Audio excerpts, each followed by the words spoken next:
প্রিয় শিক্ষার্থী, আসসালামু আলাইকুম। আজকের ক্লাসে চতুর্থ শ্রেণীর গণিত বইয়ের 96 পাতার 4 থেকে 8 নম্বরের যে অঙ্কগুলো আছে সেই অঙ্কগুলো সমাধান করব। প্রথমে 4 নম্বরটা খেয়াল করো, নিচের সংখ্যাগুলোর মৌলিক গুণনীয়ক লিখি। এবং নিচে যে সংখ্যাগুলো আছে এই সংখ্যাগুলোর মৌলিক গুণনীয়ক লিখতে হবে। তো মৌলিক গুণনীয়ক আমরা কিভাবে করব? দেখো, 1 নম্বরে আছে 10। এখন আমরা এই 10-এর মৌলিক গুণনীয়ক লিখবো। তো 1 নম্বর দিয়ে প্রথমে আমরা 10 লিখে নেব। লেখার পরে ঠিক এইভাবে দাগ দিব। তো এখন দেখো, দাগ দেওয়ার পরে এই 10-কে আমরা ভাগ করব। যেহেতু মৌলিক গুণক বের করতে বলেছে তাই মৌলিক সংখ্যা দিয়ে ভাগ দেব। মৌলিক গুণক বের করতে বলে মৌলিক সংখ্যা দিয়ে ভাগ দিতে হবে। তো মৌলিক সংখ্যা কত তোমাদের মনে আছে? দেখো, 1 থেকে 100 পর্যন্ত মোট 25টা মৌলিক সংখ্যা ছিল।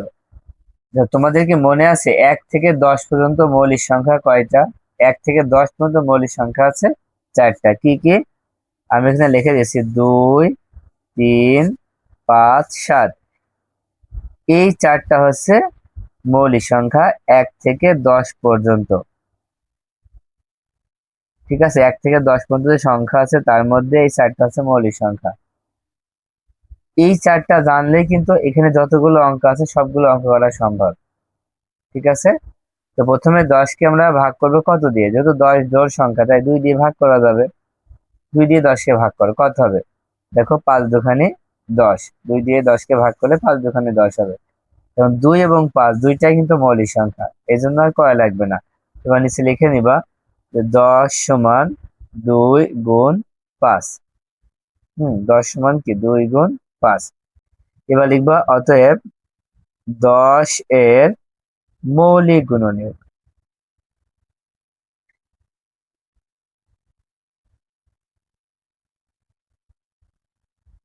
দেখো, 10 এর মৌলিক গুণনীয়ক কি কি? 2 এবং 5, তাই লিখবো 2 ও 5। তো এবার 2 নম্বরে আমরা লিখবো হচ্ছে 12। 12 লেখার পরে ঠিক এইভাবে দাগ দিব। 12 যেহেতু জোড় সংখ্যা তাই আমরা একে 2 দিয়ে ভাগ করব। 2 দিয়ে ভাগ করো, 2 দিয়ে 12-কে ভাগ করলে কত হয়? 6 দুখানি 12। আবার দেখো, 6 হচ্ছে জোড় সংখ্যা, আবার 2 দিয়ে ভাগ করা যাবে। আবার 6-কে 2 দিয়ে ভাগ করো, 3 দুখানি 6। যে 12 সমান 2 গুণ 2 গুণ 3।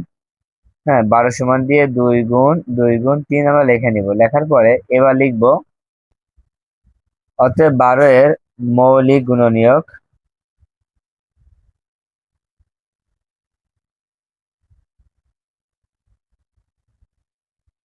দেখো, 12 এর মৌলিক গুণনীয়ক হচ্ছে, এখানে 2 আছে কয়টা? 2টা, তাই আমরা লিখবো হচ্ছে একটা। আর 3 হচ্ছে একটা, তাই লিখবো 2 ও 3। হ্যাঁ, 2 2টা মিলে আমরা একটা লিখবো, আর 3 আছে 3 লিখে দেবো। তাহলে 12 এর মৌলিক গুণনীয়ক 2 ও 3। তো 3 নম্বরে আছে 15। তো 15 লিখে আমরা ঠিক এইভাবে দাগ দিব। তো দেখো, 15 এখানে বিজোড় সংখ্যা। তো বিজোড় সংখ্যা থাকলে কোনো জোড় সংখ্যা দিয়ে ভাগ করা যাবে না। তাহলে 15-কে আমরা 3 দিয়ে ভাগ করতে পারছি। 3 যেহেতু মৌলিক সংখ্যা, 3 দিয়ে 15-কে ভাগ করলে 3 5 15। দেখো, 3 এবং 5 দুইটাই কি মৌলিক সংখ্যা, এই জন্য আর হবে না। এবার লিখবা 15 সমান 3 গুণ 5, কারণ 3 আর 5 গুণ করলে 15 হয়। অতএব 15 এর মৌলিক গুণনীয়ক, 15 এর মৌলিক গুণনীয়ক কত হবে? 3 আর 5 হবে, তাই লিখবো 3 ও 5। তারপরে 4 নম্বরে আছে কত? 18। তো 18 কি সংখ্যা? জোড় সংখ্যা। তো এটাকে আমরা প্রথমে এভাবে দাগ দিয়ে 2 দিয়ে ভাগ করব। 2 দিয়ে 18-কে ভাগ করলে কত হয়? দেখো, 9 দুখানি 18, 9 হচ্ছে। এবার দেখো, 9 হচ্ছে বিজোড় সংখ্যা। বিজোড় সংখ্যা হলে কোনো জোড় সংখ্যা দিয়ে ভাগ করা যাবে না, তবে 9-কে আমরা 3 দিয়ে ভাগ করতে পারছি। 3 দিয়ে 9-কে ভাগ করলে 3 3-এ 9 হবে। হ্যাঁ, তাহলে লিখবো হচ্ছে 18 সমান 2 গুণ 3 গুণ 3। এবার লিখবো 18 এর মৌলিক গুণনীয়ক। 18 এর মৌলিক গুণনীয়ক কত হবে? দেখো, 2 হবে আর 3 হবে। 3 দুইটা আছে, একটা নিতে হবে, তাই 2 ও 3 হবে। 2 ও 3। এবার 5 নম্বরে আছে হচ্ছে 24। তো 24 জোড় সংখ্যা, তাই কি করব, 2 দিয়ে ভাগ করব। ঠিক এভাবে দাগ দিয়ে 2 দিয়ে ভাগ করব। 2 দিয়ে 24 কে ভাগ করলে কত হয়? দেখো 12 দুখানে 24 হয়। 2 দিয়ে 24 কে আলাদা আলাদা ভাগ করো। দেখো আমরা 2 দিয়ে এখানে 24 কে ভাগ করছি। প্রথমে 2 দিয়ে 2 কে ভাগ করলে 2 অক্ষে 2 হবে, এই 4 নামায় দাও, এবার 2 দুখানি 4 হবে, কত হচ্ছে 12 হচ্ছে। তার মানে 2 দিয়ে 24 কে ভাগ করলে 12 হয়। আবার দেখো 12 জোড় সংখ্যা, তার মানে আবার 2 দিয়ে ভাগ করব, 6 দুখানি 12। আবার 6 জোড় সংখ্যা, 2 দিয়ে ভাগ করব, 3 দুখানি 6। তাহলে লিখতে পারি যে 24 সমান 2 গুণ 2 গুণ 2 গুণ 3। হ্যাঁ, দেখো 2 গুণ 2 গুণ 2 গুণ 3।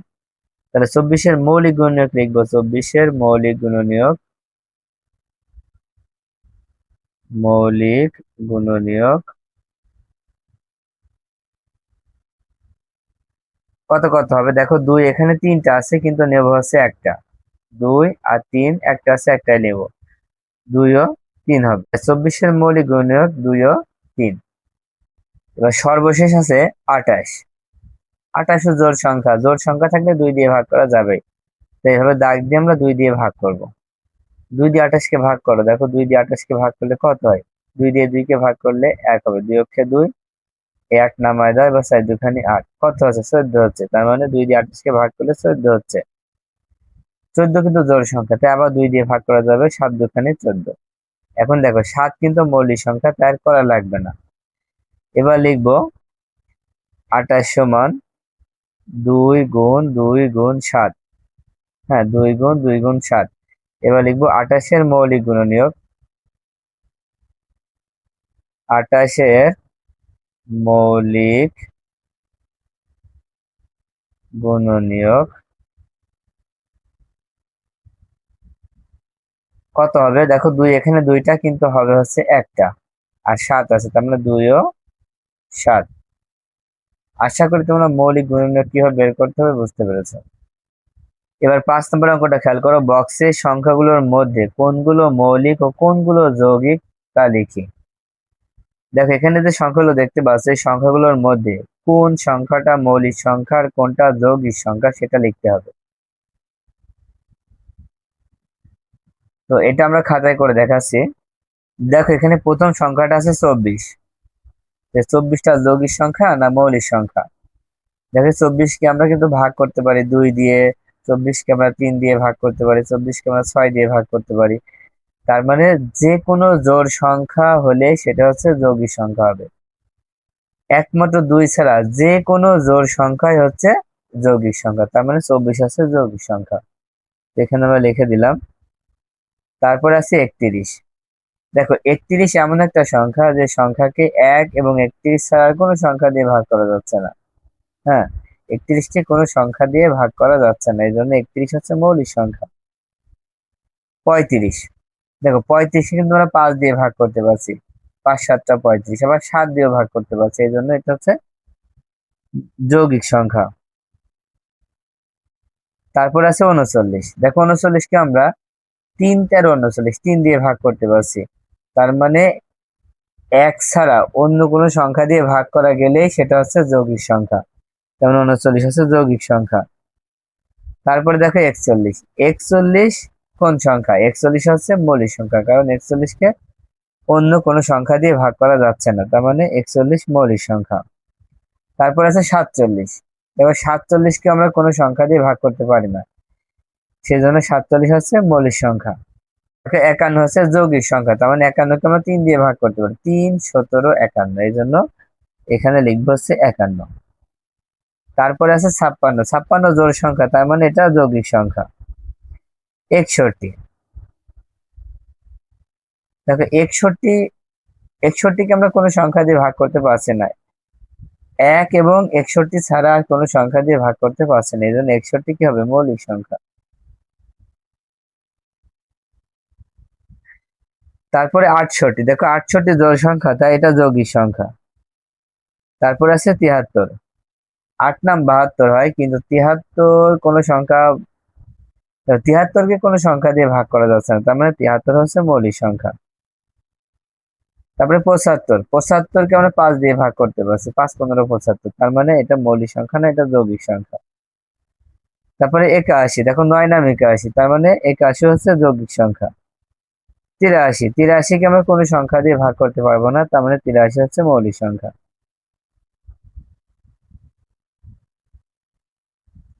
দেখো 88 হচ্ছে জোড় সংখ্যা, তার মানে 88 যৌগিক সংখ্যা।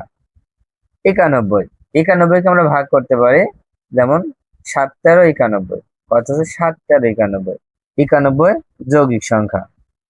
তারপরে 95, দেখো 95 5 থাকা মানে সেই সংখ্যাটাকে 5 দিয়ে ভাগ করা যায়, এই জন্য 95 হচ্ছে যৌগিক সংখ্যা। তারপরে আছে 97, 97 কিন্তু মৌলিক সংখ্যা, কারণ 97কে কোনো সংখ্যা দিয়ে ভাগ করা যাচ্ছে না, এখানে 97 লিখে দিলাম। তারপরে 99, দেখো 9 11 99, খুব সহজে 99কে ভাগ করা যাচ্ছে, এই জন্য 99 হচ্ছে যৌগিক সংখ্যা। আর 100 তো যৌগিক সংখ্যা হচ্ছে, তো 100 আমরা লিখে দিলাম যৌগিক সংখ্যা। তাহলে দেখো এখানে মৌলিক সংখ্যা কোনগুলো আর যৌগিক সংখ্যা কোনগুলো আমরা লিখে ফেলেছি। তারপরে 6 নাম্বারটা খেয়াল করো, 6 নাম্বারে আছে বক্সের সংখ্যাগুলোর মধ্য থেকে 2 5 ও 10 এর গুণিতক নির্ণয় করি। দেখো বক্সের মধ্যে যে সংখ্যা আছে, এই সংখ্যাগুলোকে আমরা দেখব কোনটা 2 এর গুণিতক, কোনটা 5 এর গুণিতক আর কোনটা 10 এর গুণিতক, সেই হিসাবে এখানে লিখে দিব। ঠিক আছে, তো দেখো প্রথমে আছে হচ্ছে 248। দেখো শেষে যদি জোড় সংখ্যা হয়, শেষে যদি জোড় সংখ্যা, এক কথায় 2 4 6 8 আর 0 যদি হয় সব সংখ্যার শেষে, তাহলে সেটা অবশ্যই 2 এর গুণিতক হবে। তার মানে 248 হবে 2 এর গুণিতক, তাই লিখবো 248। তারপরে দেখো 355, শেষে যদি 5 থাকে তাহলে সেটা হচ্ছে 5 এর গুণিতক, শেষে যদি 5 থাকে তাহলে সেটা কি হবে, 5 এর গুণিতক, তাই 355 হচ্ছে 5 এর গুণিতক। তারপরে আছে 122, দেখো শেষে 2 আছে, তার মানে এটা হচ্ছে 2 এর গুণিতক, 122 হচ্ছে 2 এর গুণিতক। তারপরে আছে 515, দেখো শেষে 5 আছে, তার মানে এটা 5 এর গুণিতক, 515। তারপরে আছে 480, দেখো সংখ্যার শেষে যদি 0 থাকে তাহলে এটা 2 দিয়েও ভাগ করা যাবে, 5 দিয়েও ভাগ করা যাবে, 10 দিয়েও ভাগ করা যাবে।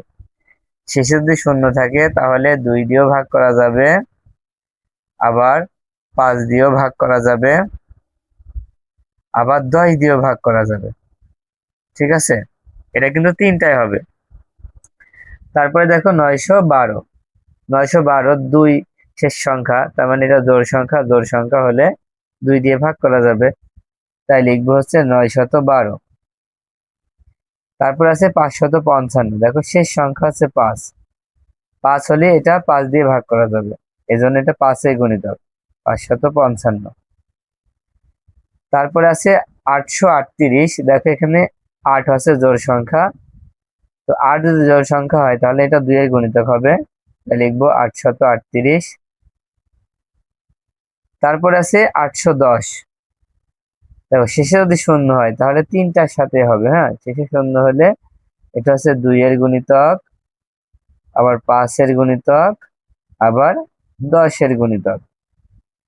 তারপরে দেখো 950, এখানেও কিন্তু 0 আছে, তার মানে এটা হবে 2 এর গুণিতক, 3 এর গুণিতক, 5 এর গুণিতক, আবার 10 এর গুণিতক। এবার দেখো 725, শেষে শুধু 5 আছে, 5 হলে 5 এর গুণিতক, তার মানে 725। তারপর আছে 900, দেখো শেষ সংখ্যাতে 0 আছে, তার মানে তিনটার সাথে হবে, 900 হলে এটা 2 এর গুণিতক, এটা হচ্ছে 5 এর গুণিতক, আবার এটা হচ্ছে 10 এর গুণিতক। তারপরে 414, এখানে 4 হচ্ছে জোড় সংখ্যা, সেই জন্য শুধু 2 এর গুণিতক হবে, তাই লিখবো 2 এর গুণিতক কত হবে, 414। এবার দেখো 780, শেষে 0 আছে, 0 হলে তিনটার সাথে হবে, 780, এখানে হবে 780, এখানে হবে 780। এবার আছে 945, তো 45-এর শেষে কিন্তু 5 আছে, তার মানে এটা 5 এর গুণিতক, সেজন্য লিখবো হচ্ছে 945। আচ্ছা, এবার সর্বশেষ 7 নাম্বারটা খেয়াল করো। 7 নাম্বারে রাসেল তার জন্মদিন উপলক্ষে 24টি চকলেট কিনলো। সে তার কতজন বন্ধুকে চকলেটগুলো সমানভাবে ভাগ করে দিতে পারবে? দেখো, চকলেট কিনলো হচ্ছে 24টি, এখন 24টি চকলেট সে কতজন বন্ধুকে সমানভাবে ভাগ করে দিতে পারবে? সে বন্ধুর সংখ্যাটা কত? এটা বের করার জন্য আমরা প্রথমে 24-এর গুণনীয়ক বের করে নিব। কি বের করে নিব? 24-এর গুণনীয়ক। তো 7 নাম্বার দিয়ে প্রথমে আমরা লিখে নিব যে 24-এর গুণনীয়ক, 24-এর গুণনীয়ক।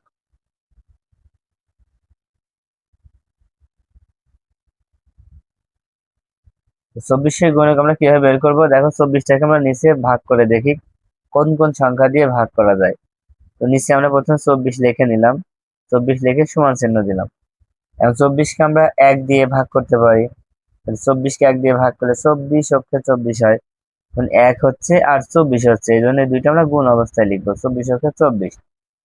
তারপরে 24কে আবার আমরা দেখো 1-এর পরে 2 দিয়েও ভাগ করতে পারি, 12 দুখানে 24, তাই 2 গুণ 12 লিখবো। হ্যাঁ, যেহেতু 24কে আমরা 2 দিয়ে ভাগ করতে পারছি, এই জন্য 12 দুখানে 24 লিখলাম। এবারে 24কে দেখো 3 দিয়ে ভাগ করতে পারি, দেখো 3 8-এ 24, 3 আর 8 আসছে, তাই 3 গুণ 8 লিখবো। তারপরে 24কে আমরা 4 দিয়ে ভাগ করতে পারি, দেখো 4 দিয়েও কিন্তু ভাগ করা যায়, 4 ছক 24, 4 আর 6 আসবে। এখন দেখো, তারপরে এবার যদি আমরা করি 4 দিয়ে, 5 দিয়ে, তারপর 6 দিয়ে হবে, 6 দিয়ে হলে কিন্তু আবার 4 ছক 24 হবে। এখানে তো 6 আর 4 নিয়েই ফেলেছি, তাই আর করা লাগবে না, এটাই কিন্তু শেষ। এখন আমরা লিখতে পারি যে 24-এর গুণনীয়ক, দেখো 1 2 3 4 6 8 12 24, এখানে লিখে দিলাম যে 1 2 3 4 6 8 12 24। এটা তোমরা চাইলে নিচেও লিখতে পারো। হ্যাঁ, এই লাইনটা তোমরা চাইলে নিচেও লিখতে পারো, ঠিক আছে। লিখতে পারি অতএব রাসেল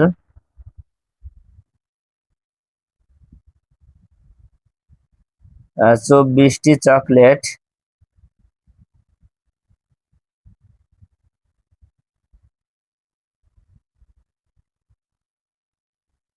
দেখো, প্রথমে 1 আছে, তার মানে একজন, তারপরে 2 আছে, 2জন,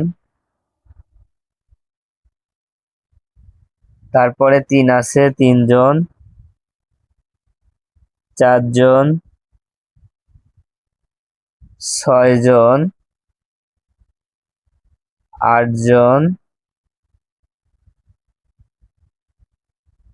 12জন ও 24জন। 24 জনের মাঝে সমানভাবে ভাগ করে দিতে পারবে।